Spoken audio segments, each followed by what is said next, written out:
Welcome to the Rhonda Grant Show with your host, Rhonda Grant. If you believe that there is more to life than what you see right now and you want to find out more, listen in as her guests share their journey and their extraordinary experiences. Now, here is your host, Rhonda Grant. Welcome. We are so pleased that you have joined us. It is here that we will uncover if my guest has had extraordinary discoveries in her life. The theme song for the Rhonda Grant Show is Sun on the Water, composed and performed by John Park Wheeler. My guest today is Kaemmerer, internationally recognized personal branding expert, professional speaker, and author of the award-winning book LinkedIn for the Savvy Executive, now available in its second edition. Prior to her focus on LinkedIn and personal branding, she was a marketing communications consultant for 20 years with a Fortune 500 medical device company. Since 2011, Carol has focused her communications expertise on helping C-suite executives and senior leaders use LinkedIn powerfully, creating positioning and messaging that reflects their business passion with authenticity. Join me in welcoming Carol Kaemmerer, who is joining us today from Hawaii. Hello, Carol. Hello, Rhonda. I'm so glad to be with you today. Thank you. Currently, LinkedIn for the Savvy Executive is now available in its second edition. Why did you write the award-winning first edition, and how long did it take you? Okay, Rhonda, the first time I wrote my book, it was because I was so aware that my one-on-one coaching was serving the people that I got to visit with very, very well. But everybody needs LinkedIn help. And I needed a bigger platform. And so I decided to write my book and also to become a member of the National Speakers Association and to proclaim some of the truisms about LinkedIn to a wider audience. Wonderful. And you asked me how long it took to write. And the answer is that from the first challenge issued by a friend of mine to write a book until the day of my book launch was 1 year. So what significant changes did you make in your second edition, Carol? The first thing that I did was to catch up all the terminology, because LinkedIn changes its terminology, changes the way its functionality is rolled out all the time. And so I needed to be current. So that happened. But the most important thing that I did was to recognize that people who are in job transition have some different questions that other people don't have, and they deserve to have their questions answered. So I added a whole chapter for executives in transition, and there's a new section for people who are 50 or over, because ageism is alive and well. The other thing that I added was action points, action steps at the end of each chapter, so that by the time you're done reading the book, you've done a huge amount of work on your profile and it's ready to go. That's exciting.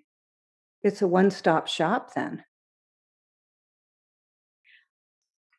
I think so. It's interesting. It's not exactly the same as if I wrote it for you, but if I wrote your profile for you, but if you can write about yourself, you will have done all the steps. And also, there's a lot about how do we use the platform to achieve our goals. For instance, becoming more influential and having more presence on the platform. And even when we express our thought leadership, we have the opportunity to draw those employees that might be just the perfect people to us, or our next clients. Right. It's a great resource for that for sure. What are the mistakes that you see people make on their LinkedIn profile? Well, the number one mistake is not taking LinkedIn seriously. So people who just slapdash put a few things up there and call it a profile really miss the opportunity to express their brand with power. I see people who are willing to go with a snapshot that's hurriedly taken by a friend, that kind of looks like you, but really is not flattering. Um, People who just answer with short sentences or bullet points, and who are missing the power of the search engine because they're not feeding the search engine with their keywords effectively. So I think the number one mistake is just not recognizing that it is your personal brand 24/7, available to everyone. And so, uh, how do people accent their keywords in LinkedIn, Carol? Well, first you have to do a little soul searching about what your keywords are. And keywords are just the words that people would use in a search to find people just like you.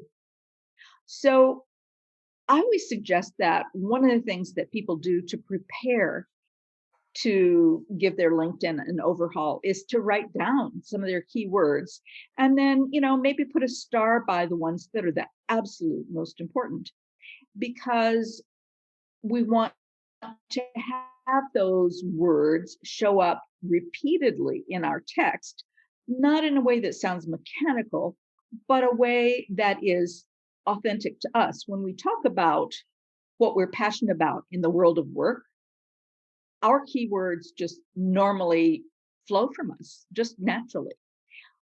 The skills section is another area where we get to emphasize our keywords because all skills are keywords. So, when you talk about cultivating connections on LinkedIn, what do you mean and how can we do that? Okay, it is just as though you've met a new friend in person. And as you are trying to nudge that person toward friendship as opposed to just acquaintanceship, you might show them a little attention. On LinkedIn, there are so many ways to express that attention. We can like and comment on things that they post. That's an expression of attention. We can endorse them for a few of their skills, another source of attention. And my very favorite thing is to send them an article that I know is on brand for them, with a note that says, "This article came across my feed today and it reminded me of you." I think when we go out of our way to make connections like that, to have those little touch points, we nurture someone from acquaintanceship to friendship. Yes, that's wonderful. How uh, how much time should a person spend on LinkedIn cultivating and grooming and talking with people? Like, what's a normal amount of time that a person should spend on it? Well, I think it does depend on your goals and what you are trying to achieve through LinkedIn. But 15 minutes a day, I think, is kind of a starting point. And it's enough time to see the notifications that LinkedIn has sent to you and decide whether you need to respond to any of them with a personalized note of congratulations to someone, for instance. It's enough time to skim through the first couple of scrolls of your homepage feed. It's enough time to go back through your calendar and find someone that you met recently that you haven't reached out to connect. So if we had a practice of just 15 minutes a day, you'd have enough time to make an impact, I think. Mm-hmm. And so tell me this, Carol, if I receive an invitation into my LinkedIn and I know that the invitation has went out to all executives in C-suite, for instance, is there an etiquette that that I should respond to that and say, yes, I'll be there, whatever the event, these little events that we attend. And, and if I can't attend, should I say I'm not going to be able to attend that? Like, what is the etiquette around that? Okay, so you're talking about being invited to an event.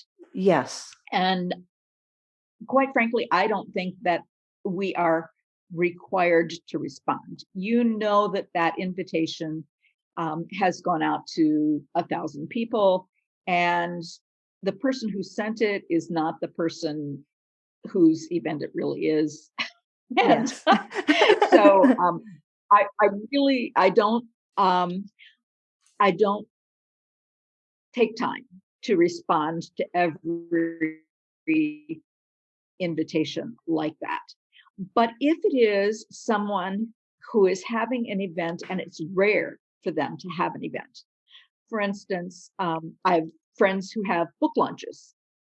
If they invite me to their book launch via Yes. LinkedIn, I do respond because I already have a personal connection with that person. And I know that the launch is near and dear to their heart. Any author understands what other authors have been through to get their book to the point Yes. of a launch. And so that requires a response. But if it's just from an organization and the person who is receiving the responses is not someone with whom you have a personal relationship, I don't think you need to respond.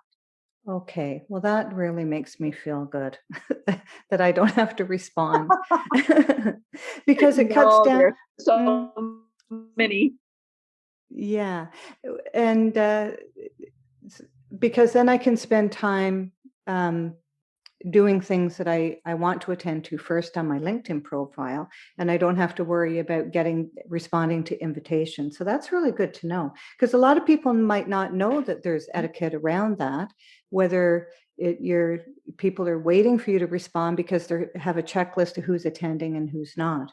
But it makes sense that, yes, if it's special, like a book launch, the person, then you would want to respond to that. Right. What are some of the new features on LinkedIn that we should be taking advantage of to amplify our brand? Oh, my favorite is the featured section. And the featured section is a very visual section. It is a place for us to put pictures and video and posts that have pictures. We can even use it for logos of accrediting organizations or organizations that we are a part of. We're looking for something that has visual splash in that section. So it is a real downer to see a Word document that has no visual appeal at all. So I urge people not to put their resume there. But Right. If you've got something that amplifies your brand visually, that's where that section really shines. Okay, that's Would you like wonderful. another section? Yeah. Can you give me another section? That'd be great. Okay, the next feature that I think is just marvelous, and um, it is the feature that's called the pronouncer, the name pronouncer. Yeah. I don't think that they spend a lot of time naming that one, but it is a little speaker icon that shows up right by a person's name. Now, it doesn't happen very often because it's still a fairly new section and people don't know about it. But if your name is hard to pronounce, or if you're meeting someone whose name is hard to pronounce, it is fabulous. So the way that we get the speaker icon to show up by our name is we need to be on our phone app for LinkedIn. And only on the phone app can we create the recording. So if you were to use the speaker icon beside my name, you would hear me say, Carol Kaemmerer, Carol Yes. Kaemmerer. And that would be your cue that you would know how to pronounce my name when we meet. Yes. And it's a fabulous feature. I spent some time with that this afternoon so that I could pronounce your name today. So it's Excellent. invaluable for sure. Yes. Are there any other special features that we should know about? Oh, let's see. There is a change in the skills section. And in the skills section, they now have just 3 skills that we can see before you hit the see more. And what that means to me is that LinkedIn is emphasizing in its algorithm the top 3 skills. And so this is a huge opportunity for us to telegraph what we really want to be known for by the first 3 skills that we pick. That is a really good thing to know. It is a significant change. If someone had just 1 hour to update their LinkedIn profile, how should they spend that time? I would say that they need to spend the first 15 minutes planning, because if you don't have a plan, your profile will not be any better than when you started. The architecture that I suggest is based on 3 branding questions that I always use with my executive clients. And so here are my 3 questions. What are the 3 things you want to be known for? Number 2, what are your differentiators? And number 3, what are your keywords? So if you know those things, you can write a great headline, which is just like your marketing billboard. Um, it is, it should be such a great statement. And most people have just used the LinkedIn default, which is your current title.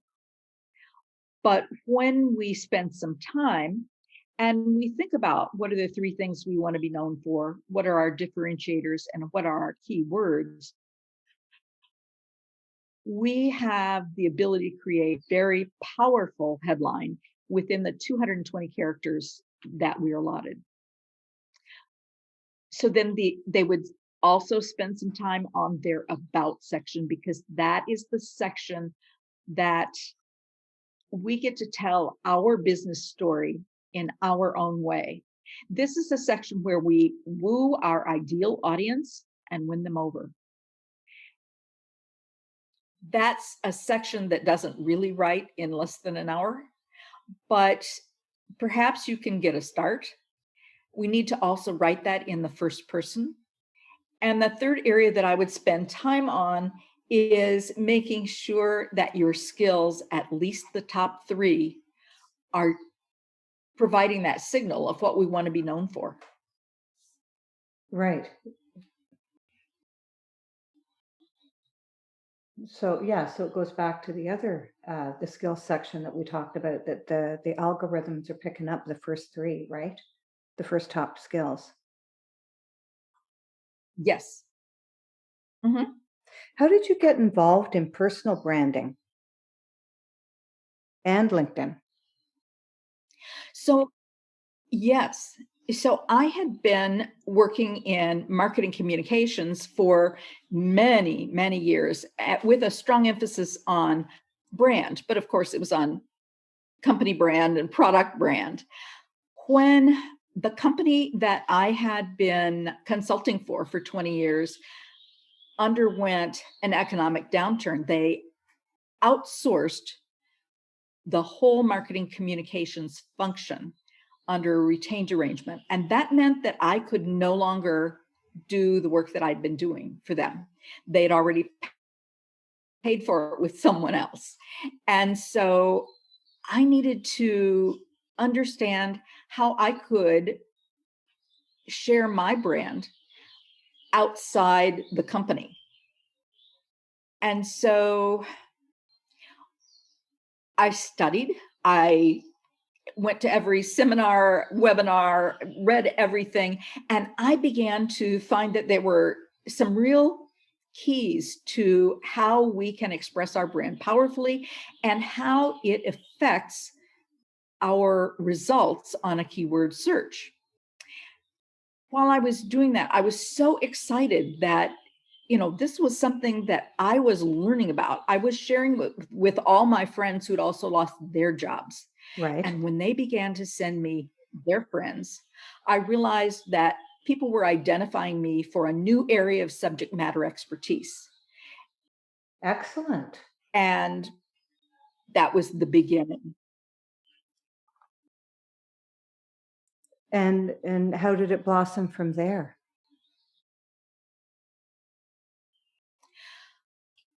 I think it I was so surprised Yes. that everyone actually needed help with their LinkedIn profile, because LinkedIn profiles as a whole are really poor. Yes. And people often identify that they'd like help. But I realized that if I were to work one-on-one intensively with someone, I would need to really respect that person and like them too. And so I found very quickly that the group that I was most effective with was the group that I'd been working with all my career, and that was senior level professionals. And so Yes. that's the area where I focused. That's wonderful. So you talk about cultivating your connections on LinkedIn. And what do you mean and how can we do that? Cultivating connections is just like cultivating friendships, nurturing friendships. And it really is a matter of touches. Certainly, we can touch someone by calling them on the phone. We can touch someone by inviting them for coffee. But on LinkedIn, the touches are much more efficient. They have to do with things like endorsing their skills, sending them uh, um, the notion that you are paying attention by liking and commenting on things that they've posted, sending them articles that that would be on brand for them, introducing them through LinkedIn to someone that that they would like to meet. And so, it's really not a mechanistic thing at all. It is, how can I advance this friendship?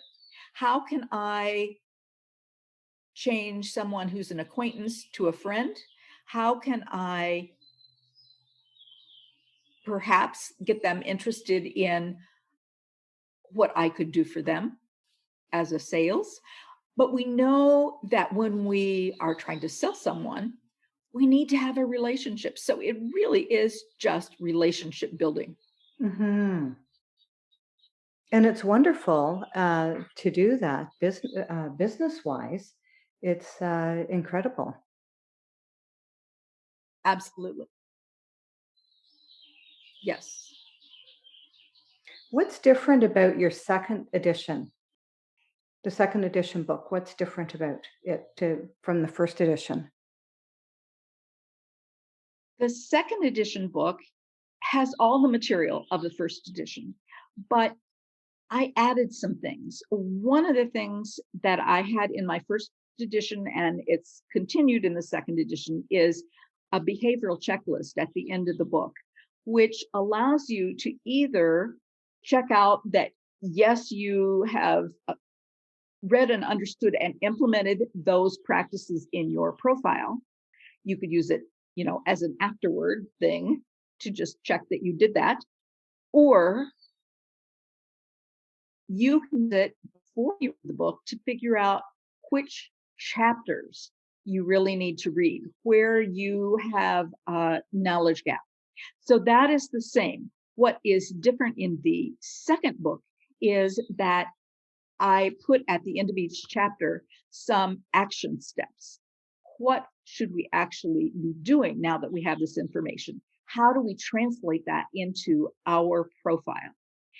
The other thing that's new with this second edition is that we have a whole new chapter for people who are in job transition, because the whole economy and business has changed so much during this pandemic and will continue to change as we go forward. And everyone who is seeking or who has a permanent full-time job still needs to have in their head that that job could go away as companies begin to rethink what business they should be in and what their workforce should look like. And so I think that this is a very unsettled time. And during this unsettled employment time, people have the opportunity to take control of their own personal brand. And when we take control, we planfully prepare what we want people to know about us. So I think those are some of the differentiators between last time's book and this time's book. And the other thing is I've added a section for people who are over 50, because age discrimination is alive and well, and we want to make sure that we are not sending out the signal that we are resistant to change. And there are some little cues that people pick up on that are in our power to control. Hmm.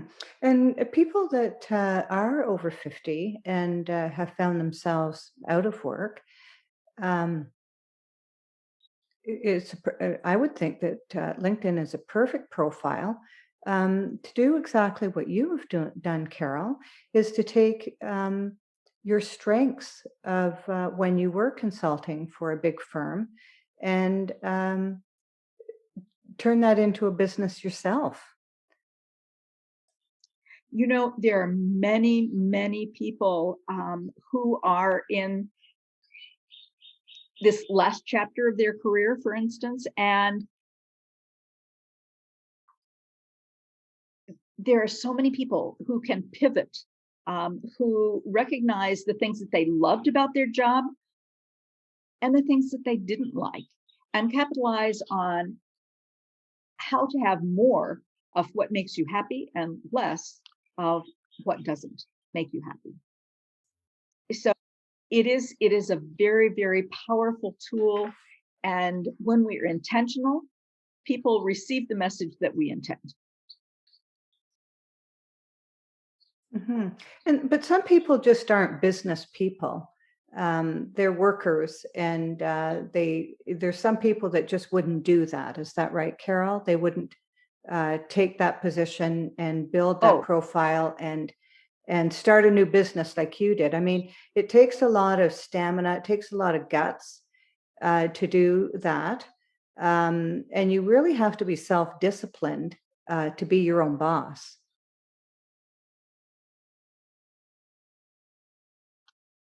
absolutely. You are correct about that. But there are people whose whole industries are damaged or changed or slow to come back, who need to be able to recognize that their skills are transferable to other industries. And so if you have good personal insight into what you do exceedingly well,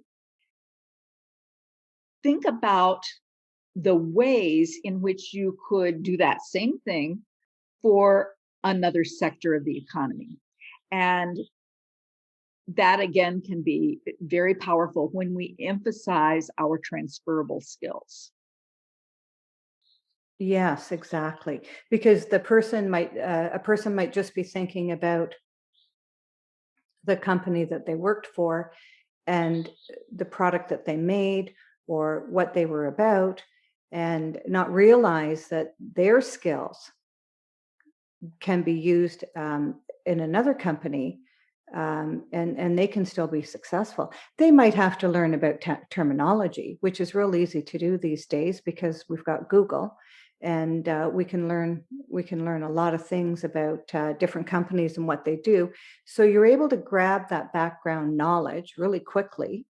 If you had somebody come to your LinkedIn profile that wanted to talk to you about your skills for their company, right? Absolutely. Absolutely.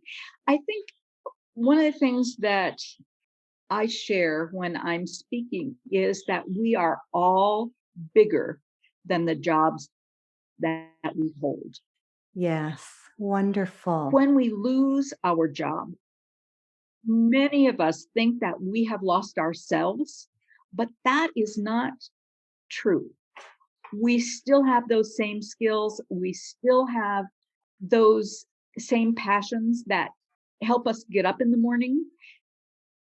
We just need to find a different venue. And so when the person who is seeking a new venue realizes that they still possess all of those things that made them great in their former job, they can move on more effectively to find new areas in which to serve. You really, um, people, and I know I do, I identify myself with what I do. And if what I do disappears, then we people need to spend a lot of time recovering from that and reinventing themselves. But with the pandemic, Carol, it's not only about that part of it, but you've also are ripped out of a workplace where you saw people in the morning, you said hello, you had coffee with them, you might have had lunch with them. So there's a whole identity of yourself that is missing because of the interaction that you also had with your colleagues wherever you worked. And so it is a big deal, isn't it? It is a big deal. You are right. It can take um, a lot of time to recover from a loss like that. It's like a death when you lose a job, Mm-hmm. especially if it's a job that you loved. And many people are experiencing that even without losing their jobs, just because in this pandemic time, they are missing all the things that you talked about in terms of interaction over coffee, opportunity for the casual lunch. That's not happening. But one of the things that many people don't realize is that LinkedIn is a place. LinkedIn is a place where you can see and be seen. LinkedIn is a way for us to engage with other people, even though we are not seeing them in a physical workspace. You can get that same kind of collegiality by being very active on the profile or on the platform. because the more active you are, the more you draw people to you that are paying attention. And we have the opportunity to discuss things, 3 and 4 sentences at a time, but it is a place, and it is a place for people who are looking for interaction. It's a different kind of place than the workplace, but it still can provide that sense of social connectedness. So it's a happy place for me. It is. And, in meeting you and talking to you about LinkedIn, I've really warmed up to the platform. It's a great place. And it helps people that are in transition to reinvent themselves or continue to work the way they're working, but putting it out there to the masses in order for them to benefit and also benefit other people's lives as well. Absolutely. I've loved talking about this. It's I've learned so much, and now I feel like I need to go and check over my LinkedIn profile and make sure that I'm doing everything correctly. So, what extraordinary discovery have you made in your life, Carol? One of the biggest discoveries came from my loss of my consulting position with that Fortune 500 company. Yeah. And it was that I was more than someone who could write effectively what someone else wanted to have written. I discovered that I had my own voice, that I could decide what was important to communicate, that I could have my own agenda of what to write about, what to talk about. I had spent 20 years writing presentations for other people to give, and I'd never given a one of them. Now, as a member of the National Speakers Association, I have that kind of voice as well, my Right. writing voice and my speaking voice, and it all belongs to me. And that was my big discovery. Oh my goodness. And when you're working and when you're writing speeches for other people, you just get lost in that. And when you lost your job because of the pandemic, um, you discovered that that's what you wanted to do for yourself. And I think that's so interesting because it's not that you were unhappy writing those speeches and doing all those things. You loved what you did, but that was an incredible skill that you transferred over to what you're doing now.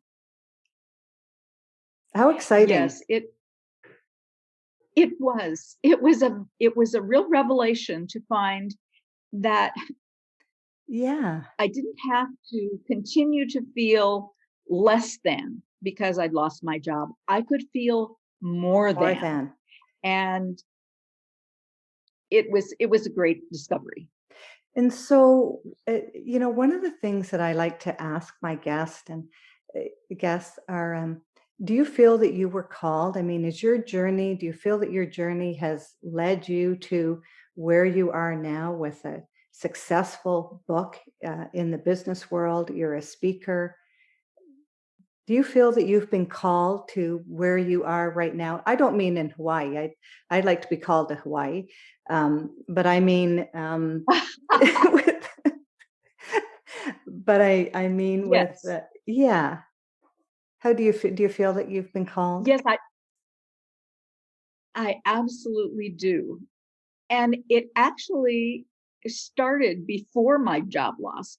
In 2008, with the economic downturn, I noticed a number of my senior executive friends lost their jobs. And 9 months later, when you would ask them what they were doing after their job loss, their response was, well, I guess I have retired. Oh, Now, these people were not old enough to retire. These people still had children that needed to go through college. These people still had mortgages to pay. These people were not ready to retire and had no intention to retire previously, but they were not getting any traction in the workplace. And what I discovered 3 some years later, when my position ended, was that the world of connecting with your next job was no longer associated with what color vellum you used for your resume. right. It was no longer what font shall we select. People who were continuing to look for jobs in that way were finding no traction at all because the world had moved on. And now people are looking for jobs, looking for people to fill their jobs on LinkedIn. They are sourcing and vetting their next hires through this platform. Even if they receive a perfectly lovely resume, if they're considering you, the next thing they do is they look at your LinkedIn profile. And I realized that people of that 50 plus age probably had no idea how to effectively use this platform. And that was the launch of my next chapter. Communicating to senior level people, people who had some maturity and tenure, Mm-hmm. how to make this central business tool work for them. Well, that is wonderful. That is exciting. How may people find you if they wanted to reach out to you, Carol? Okay, so the key to finding me really is knowing how to spell my last name. Yes. Because once you know, I'm all over the place. You can find me on Google, you can find me on LinkedIn, you can find me on Amazon. So here is how to spell my name. It's Kaemmm, like Mickey Mouse with 2 ears. Erer. Kaemmerer. Perfect. Kaemmerer. And you can find me there on LinkedIn, and you can certainly find me on Amazon for my books. And you can find my articles by just Googling my name. So that's how. Yes. And when you say your books, LinkedIn for the Savvy Executive and LinkedIn for the Savvy Executive, the second edition. Yes. Do you have another book And in? you know, both books. No, both books have their Kindle version, and I think you were going to ask me if I have another book in me. I And did. I was it going. I want remains to it. be seen. Okay. Okay. It remains to be seen. Okay. You're such a great teacher in writing a book like this and helping people. And so if they wanted to reach out to you, they would find you on LinkedIn if they wanted to hire your services. Absolutely. Absolutely. That is a great way to find me. My website is carolkaemmerer.com. So no spaces between the two names. And if they're looking for my material on LinkedIn, if they are on LinkedIn at the time, they can type the hashtag or #, as we used to call it. Yes. And then type Carol Kaemmerer, all as one word. And it will bring up a lot of my articles. Perfect. Well, thank you so much for joining us today, Carol. I've really enjoyed it. I've learned so much from you since I've met you, and even more during my interview. So I'd like to thank you very much for joining us. It was such a pleasure. Thank you for the opportunity.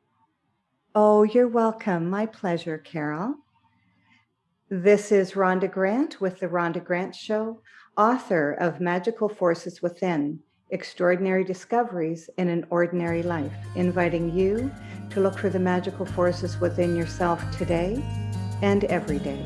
Thanks for tuning in to The Rhonda Grant Show with your host, Rhonda Grant.